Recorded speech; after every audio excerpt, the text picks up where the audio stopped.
wabarakatuh. Saya Anissa Permatasari, NPM 30619565158. Saya adalah mahasiswi dari STKIP PGRI Banjarmasin, Program Studi Pendidikan Guru Sekolah Dasar semester 6.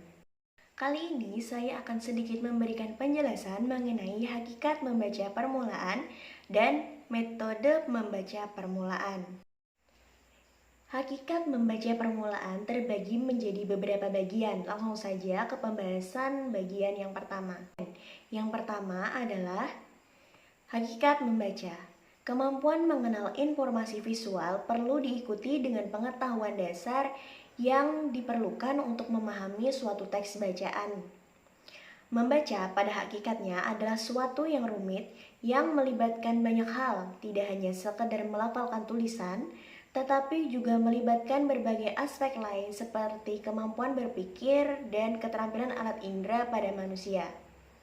Dapat dikemukakan bahwa membaca pada hakikatnya adalah suatu proses yang bersifat fisik dan psikologis.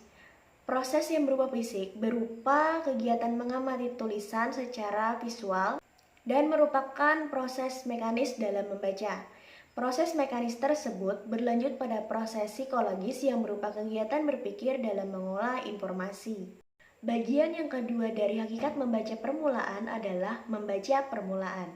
Membaca permulaan adalah proses membaca yang dilakukan pada masa kanak-kanak, khususnya pada tahun awal sekolah dasar, di mana proses membaca ini meliputi pengenalan huruf sebagai lambang bunyi bahasa. Setelah proses atau tahap tersebut dikuasai dengan mantap, maka penekanan selanjutnya pada pemahaman isi bacaan. Menurut Ritawati, membaca permulaan merupakan membaca awal yang diberikan kepada anak di SD kelas 1 sebagai dasar untuk pelajaran selanjutnya. Bagian yang ketiga adalah tujuan membaca permulaan. Tujuan membaca permulaan adalah agar siswa dapat membaca kata-kata dan kalimat sederhana dengan lancar dan tepat.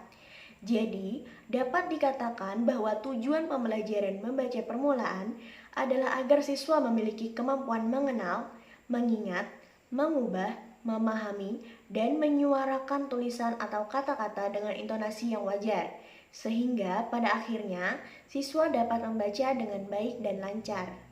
Bagian selanjutnya adalah langkah membaca permulaan. Ritawati mengemukakan langkah membaca permulaan adalah sebagai berikut. Mengenal unsur kalimat, mengenal unsur kata, mengenal unsur huruf, merangkai huruf menjadi kata, dan merangkai suku kata menjadi kata. Bagian terakhir dari hakikat membaca permulaan adalah pembelajaran membaca permulaan.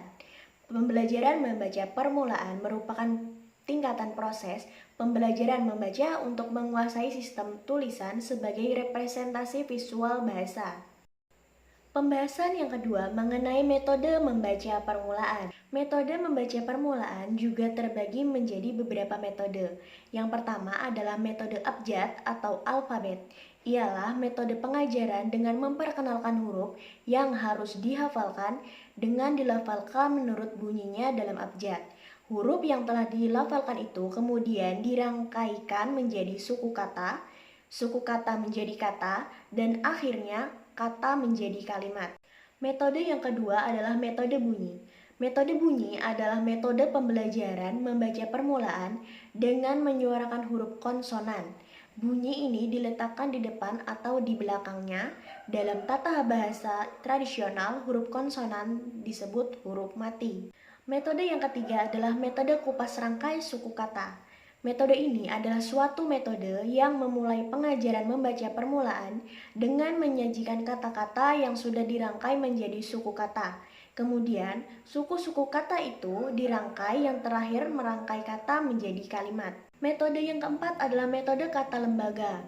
Memulai mengajar membaca dan menulis permulaan dengan mengenalkan kata, menguraikan kata menjadi suku kata menjadi huruf, kemudian menggabungkan huruf menjadi suku kata, dan suku kata menjadi kata. Dan selanjutnya, memvariasikan huruf yang sudah dikenal menjadi suku kata dan kata lain. Metode membaca permulaan yang kelima adalah metode global. Metode ini adalah cara belajar membaca kalimat secara utuh. Metode ini didasarkan pada pendekatan kalimat. Caranya ialah guru mengajarkan membaca dan menulis dengan menampilkan kalimat di bawah gambar. Metode global juga dapat diterapkan dengan kalimat tanpa bantuan gambar. Metode membaca permulaan yang terakhir adalah metode SAS atau Structural Analytic Synthetic, merupakan salah satu jenis metode yang biasa digunakan untuk proses pembelajaran membaca dan menulis permulaan bagi siswa pemula. Pembelajaran membaca dan menulis permulaan atau MMP dengan metode ini mengawali pelajarannya dengan menampilkan dan mengenalkan sebuah kalimat utuh. Mungkin itu saja sedikit penjelasan hakikat membaca permulaan dan membaca permulaan yang dapat saya berikan. Kurang dan lebihnya saya mohon maaf. Assalamualaikum warahmatullahi wabarakatuh.